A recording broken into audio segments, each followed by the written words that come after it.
ایک کتاب ملتی تھی، ایک کتاب استاد کے پاس ہوتی تھی، ایک پوری کلاس کے پاس ہوتی تھی، اور وہ طلبہ رات کو روٹی ملتی تھی، رات والی کھا کے وہی سنبھال کے صبح کے لیے رکھنی ہے۔ جاگ رہے ہیں آپ حضرات؟ اب آپ کی نظر جو توجہ جو ہے وہ بارش پہ آ گئی ہے، تو بارش سے توجہ اس طرف رکھیں، جب ہماری طاقت سے بڑھ جائے گی تو دیکھے جائیں گے، باقی جو اللہ رسول کی مرضی، ٹھیک ہے؟ تو ممکن ہے کہ ویسے یہ وہ اعلیٰ حضرت عظیم البرکت جب نکلے نا کعبہ شریف سے مدینہ شریف کی طرف، تو امام کہتے ہیں پرنالہ جو تھا وہ کیا کر رہا تھا؟ برسا کے جانے والوں پہ گوہر کروں نثار، برسا کے جانے والوں پہ، کہاں جانے والوں پہ؟ مدینے جانے والوں پہ، برسا کے جانے والوں پہ گوہر کروں نثار، ابر کرم سے عرض یہ ابر کرم سے عرض یہ میزاب زر کی ہے۔ اب ان حضرات کے پاس یہ حالت تھی کہ کئی دن کا فاقہ، کئی روز کا فاقہ، لیکن اللہ کے دربار میں ان حضرات کا اسٹیٹس کیا تھا، مقام کیا ہے؟ توجہ سے سنیے، توجہ ہے؟ سبحان اللہ۔ جو بات ہوئی اس کی کو سمجھ آئیے، اب اگلی بات پہ دھیان دیں۔ اب ہوتا یہ تھا کہ جو انصار حضرات تھے علیہ رضوان، باغات والے، مدینہ شریف کا اکثر سلسلہ باغات کا ہے، تو وہ اپنی کھجوروں کے گچھے توڑ کے لے آتے اصحاب صفہ کے لیے، تو وہاں انہوں نے ایک رسی باندھ رکھی تھی، اس رسی پر وہ گچھے لٹکا دیتے تھے۔ کھجوروں کی کئی اقسام ہوتی ہیں، اعلیٰ درجے کی بھی اور درمیانی بھی اور پھر ردی قسم کی بھی، توجہ آپ کی رہے گی۔ بعض لوگوں نے کیا کرنا کہ ردی قسم کی جو کھجوریں ہیں وہ بھی لا کے وہاں گچھے ٹانک دینے، جس درویش کو بھوک لگنی اس نے سوٹی مارنی اور وہ کھجوریں جھڑ جانی، وہ رطب ہوتے تھے، پک بھی جاتی تھی، کچی بھی ہوتی تھی، تو وہ کھا کر گزارا کرتے تھے۔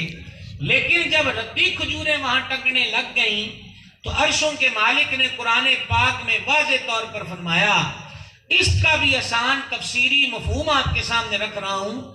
فرمایا ساڈی راہ وچ او شے کیوں دیندے ہو جڑی آپ اکھاں بند کر کے نہیں لیندے؟ بہت کمزور آواز آئی ہے۔ اچھا دے وہ اصحاب صفہ کو دے رہے ہیں، رب فرماتا ہے مینوں وہ کیوں دیندے ہو؟ کیا کہیں بھائی صاحب، مجھے وہ کیوں دے رہے ہو؟ معلوم یہ ہوا کہ دینی طلباء کی جو مالی طور پہ خدمت کرنے والے ہیں وہ اپنی قسمت پہ ناز کریں کہ ان کا پیسہ اس جگہ پہ خرچ ہو رہا ہے کہ جس خرچ کو اللہ کریم اپنی راہ میں خرچ کرنا قرار دے رہا ہے۔ کیا بات ہے، کیا بات ہے۔ علامہ عبدالرحمن صبوری شافعی علیہ رحمت نے نزہۃ المجالس میں لکھا ہے، محدث طبری علیہ رحمت کہتے ہیں کہ ہم پڑھنے کے لیے گئے، جیسے کوئی کورس ہوتا ہے دوسرے ملک میں، یہ سارے بزرگوں نے ملکوں سفر کیا ہے۔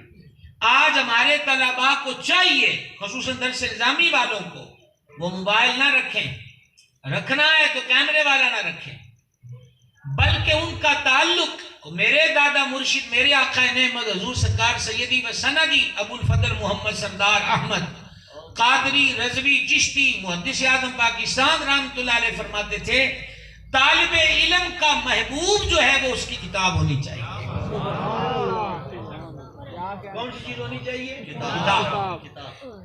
ہمہ وقت کتاب۔ ابھی آپ سوشل میڈیا میں مت جائیں، اور کچی عمر میں جائیں گے تو وہ فساد ہوگا جو اس وقت سوشل میڈیا پہ برپا ہے۔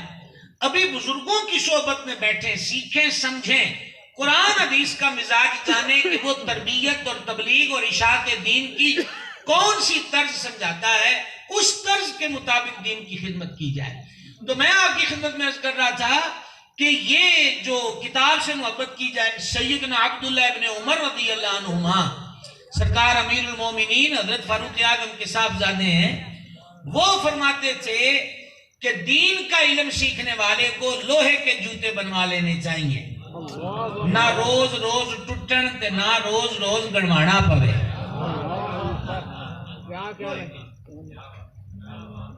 سمجھا؟ اچھا تو یہ جب وہاں پر گئے ہیں، محدث طبری آج تاریخ اٹھائیں تو تبری کی تفسیر اٹھائیں تو مائی باپ تفسیر میں بھی جامع البیان پہلی مربوط ضخیم تفسیر امام ابن جریر کی ہے، لیکن جب یہ پڑھنے ایک ملک میں گئے ہیں تو مدرسے والوں نے کہا کہ پیریڈوں میں بیٹھو، پڑھائی کرو، روٹی اپنی کھانی پڑے گی۔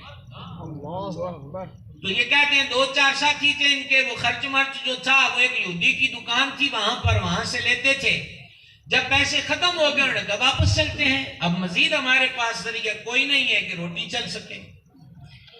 چنانچہ اس یہودی سے کہا ہم جا رہے ہیں، اس نے کہا کیوں؟ اس نے کہا جی کھانے پینے کو ہمارے پاس خریدنے کو پیسہ نہیں ہے۔ تو اس نے کہا یار بے ہمت نہیں ہوتے، اب گھر سے نکل ہی آئے ہو تو واپس کیوں جاتے ہو؟ رہ گئی چیزوں کی ضرورت، پہلے پیسے دے کے لیتے تھے، اب مجھ سے ادھار لیتے رہو، میں تمہارا کھاتا کھول دیتا ہوں، جب پڑ جاؤ تو پھر کوشش کر کے ہمارا قرض مجھے ادا کر دینا۔ یہ رائے تسلیم کر لی گئی، پڑھنے لگ گئے۔ جب وہ تکمیل ہوئی نا تو اب انہوں نے ارادہ کیا کہ محنت مزدوری کر کے اس کے پیسے واپس کریں۔ یہ نہیں آکھا کہ حق بچا کے دے نس جائیے، کیوں؟ جو پڑھا تھا نا اس نے یہی سکھایا تھا، امانت اور دیانت، امانت اور دیانت۔ وہ اس بقالے والے کے پاس گئے اور کہا جی لائیے کھاتا کھولیں، کتنے پیسے ہیں؟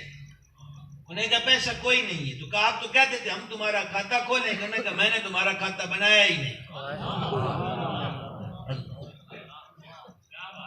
کہا جی کیوں نہیں بنایا؟ اس نے کہا دیکھو میں حضرت موسیٰ علیہ السلام کی شریعت پر ہوں، تم اپنے نبی پاک علیہ السلام کی شریعت پر ہو، تم بھی ایک آسمانی دین سیکھنے کے لیے آئے ہو، تو کیا میں اتنا بھی نہیں کر سکتا کہ مسافر ہو اور آئے بھی دین سیکھنے کے لیے ہو تو میں اتنے دن تمہیں کچھ کھانے کو نہ دے سکتا؟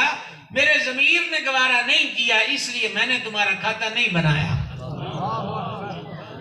ابھی حضرت معینی صاحب ایک صاحب کا نام لے رہے تھے جن کے والد گرامی نے اس جگہ کو وقف کیا مسجد مدرسے کے لیے، وہ ذرا میری اس بات کو توجہ سے سنیں، میں شناسا نہیں ہوں۔ محدث تبری کہتے ہیں اسی سال یا اگلے سال میں حج پہ گیا تو کعبہ کا طواف کرتے میں نے اس یہودی کو دیکھا، میں بڑا حیران، ہمارے پنجابی میں کہتے ہیں میں سوچ رہا تھا کہ میں نے کو لکھا تو نہیں پہنتا پیا، اور میں اس کے قریب گیا تو کہا میں ٹھیک دیکھ رہا ہوں؟ تو اس نے کہا آپ ٹھیک دیکھ رہے ہیں۔ تو کہا یہ انقلاب کیسے؟ تم تو یہودی تھے۔ کہا جس دن میں نے تمہیں کہا کہ کوئی کھاتا میں نے تمہارا نہیں بنایا اور میں تمہیں بالکل ویسے چیزیں دیتا رہا ہوں، اسی رات تاجدار عرب و عجم رسول مکرم رحمت عالم شفیع اعظم صلی اللہ تعالی علیہ وسلم کا دیدار نصیب ہوا، اور کریم نے جو فرمایا اس کا مفہوم یہ بنتا ہے کہ تو نے ہمارے دین کے طالب علموں کا کھاتا نہیں بنایا تو تیرا نام غیروں کے کھاتے میں کیوں رہے؟ خود حضور نے مجھے کلمہ پڑھا۔ تو بھائی جی ایک غیر مسلم ہو کر دینی طلباء اور وہ بھی چند طلباء کی معاملت کرے تو اسے اسلام بھی ملتا ہے اور جان ایمان کا دیدار بھی ملتا ہے، تو جو وہی مسلمان وہ ان طلباء کی خدمت کرے اسے مدینہ پاک والی بارگاہ میں کتنی مقبولیت عطا ہوگی۔ سمجھے بات کو؟ تو گرامی قدر حضرات، ایک تو یہ 2-3 چیزیں میں نے آپ کے سامنے رکھی کہ ان کے لیے بھی اس چیز کو رب العزت نے پسند فرمایا کہ ان کے لیے ردی چیزیں مت دو، ان کے لیے بہتر چیزوں کا انتظام، بہتر چیزوں کا اہتمام کرو۔ تو بہرحال ادھر یہ فرمایا کہ کیوں نہیں ہر قوم سے لوگ نکلتے کہ وہ دین کی سمجھ حاصل کرے۔ اب یہ جو دین کی سمجھ ہے یعنی فقہ جس کو ہم کہتے ہیں، اور غلط العام جو لفظ فقہ ہے، فقہ حنفی، فقہ شافعی، فقہ حنبلی، مالکی، یہ جو فقہ ہے دین کی سمجھ ہے، آپ کیا سمجھتے ہیں یہ کچھ چھوٹی سی چیز ہے؟ اللہ کے حبیب اقدس علیہ السلام نے فرمایا اللہ تعالیٰ جس کے ساتھ خیر کا ارادہ فرماتا ہے، جس کے ساتھ اللہ تعالیٰ خیر کا ارادہ فرماتا ہے۔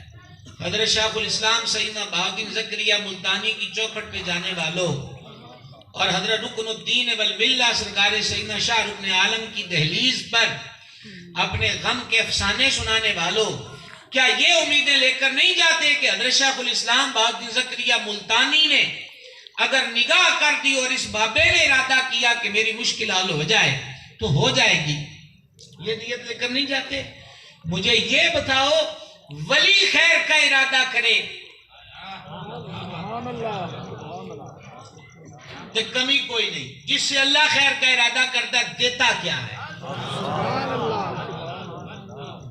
دین کے طالب علموں، اللہ تعالیٰ جس کے ساتھ خیر کا ارادہ کرتا ہے اس کو کیا دیتا ہے؟ اللہ کے حبیب علیہ السلام نے فرمایا، رب جس کے ساتھ خیر کا ارادہ فرماتا ہے اسے دین کی سمجھ عطا فرما دیتا ہے۔ بہت کمزور آواز، قانون میں چڑیاں کامالیاں کرام تک کتوں سنا تو بولو تو صحیح نا، چڑی اڑ گئی، چڑی مر گئی، اس پاسے لگے رہے ہو۔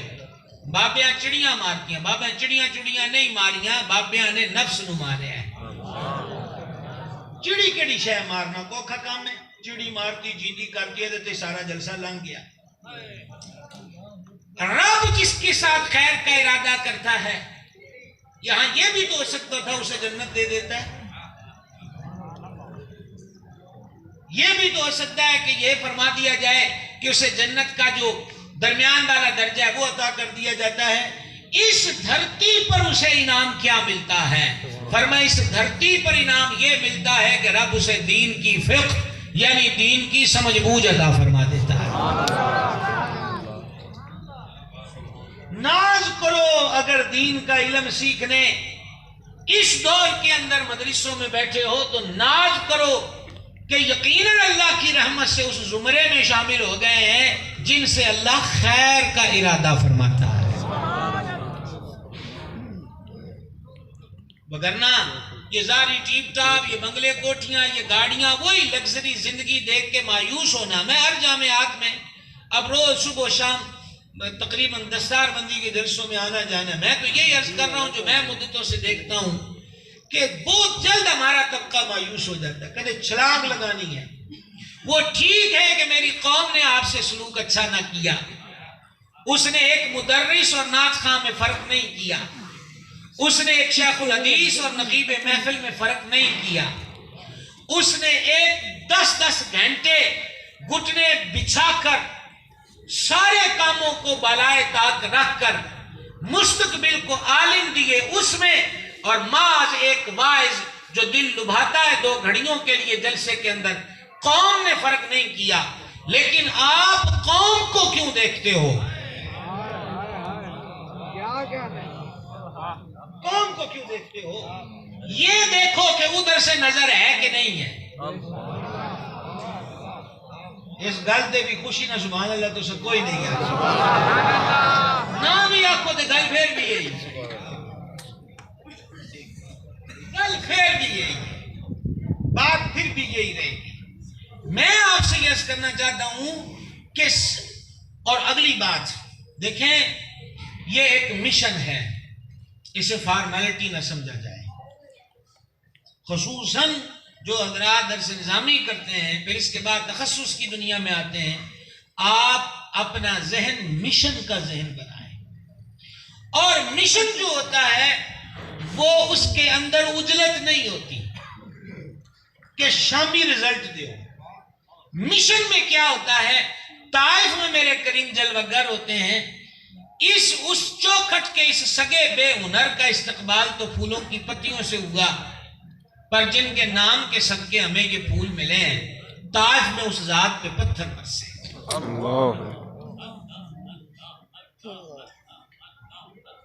یہاں تو آپ پیار سے میری بات کو سن رہے ہو، وہاں مکہ شریف سے طائف کا سفر کر کے کریم تشریف لے جاتے ہیں تو کوئی بات سننے کو تیار نہیں ہوتا۔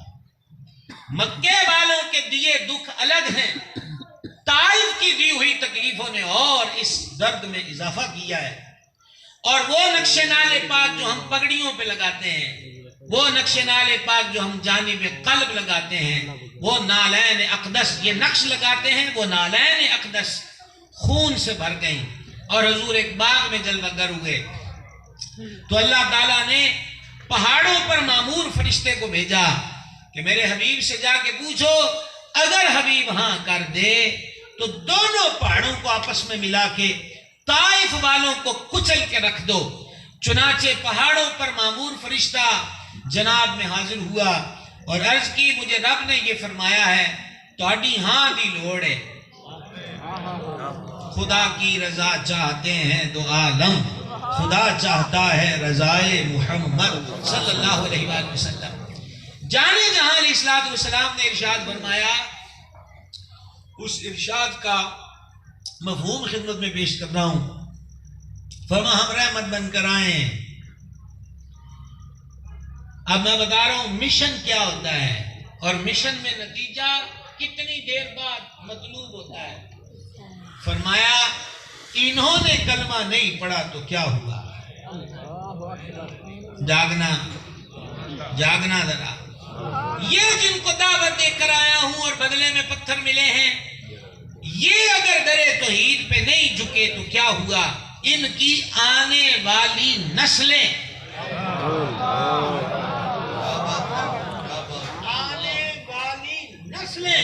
درے توحید پہ ایک دن جھک جائیں گی۔ اور ابھی بھی کل مجھے ہمارے جاننے والے وہ گئے ہوئے عمرے پہ، تو مجھے آڈیو میں میسج بھیجا ہم طائف جا رہے ہیں۔ آج اسی طائف میں مسلمان نظر آتے ہیں۔ یہ ہوتا ہے مشن۔ مشن میں عجلت نہیں ہوتی۔ کیا بات، ایک طویل پلاننگ کے ساتھ چلتے ہیں۔ اسی یا اٹھنا نہیں تو جے اٹھ لیں تو اسی آنے جناب سانو تو ہونے نتیجہ چاہیے ہے، ہونے نتیجہ نہیں ملتا بھائی صاحب، ابھی نتیجے نہیں ملتے۔ اور آپ اگر فوراً نتیجہ چاہتے ہیں تو آپ اس راہ پہ چل ہی نہیں سکتے، آگے بڑھنا۔ یہ جتنے ہمارے اسلاف ہیں، مثلا میرے دادا مرشد حضور محدث اعظم ہیں، ملتان کی دھرتی پر حضور سرکار غزالی زماں کا وجود بامشہود ہے۔ یہ لوگ جب آئے ہیں، میرے دادا مرشد محدث اعظم نے لائل پور میں جب ڈیرا لگایا جو موجودہ فیصل آباد ہے، کوئی بلڈنگ نہیں تھی، ٹینٹ لگایا، ٹینٹ کے نیچے مدرسہ شروع کیا۔ یہ برامدے والے بیچارے سمجھتے ہیں کنات، وہ تو سندا پہاڑ کے پرے جہان اوجل ہوتا ہے، یہ ہلکی سی کنات کے پرے سمجھتے ہیں کہ اسی جنہ مرضی بولی جائیے کسی کو پتہ نہیں لگنا۔ ان کو کوئی بتائیں کہ یہ کنات ہے، پہاڑ نہیں ہے، یا پہاڑ ڈھونڈیں اس کے پیچھے جا کے شور کریں۔ ہے توجہ توڑی کہ کوئی نہیں؟ میں آپ کی خدمت میں کیا عرض کر رہا تھا، ٹینٹ کے نیچے، اور اس ٹینٹ کو بھی پسند نہ کیا گیا۔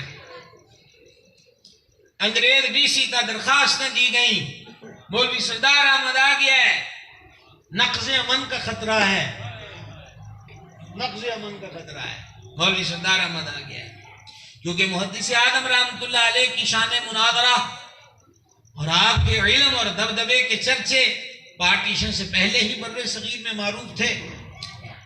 تو انگریز ڈی سی فورس لے کے نکلتا ہے اور کسی نے بتا دیا کہ فورس آ رہی ہے، حضور قطب زمن محدث اعظم نے فرمایا سارے توجہ سے حدیث پڑھو، کوئی کسی کے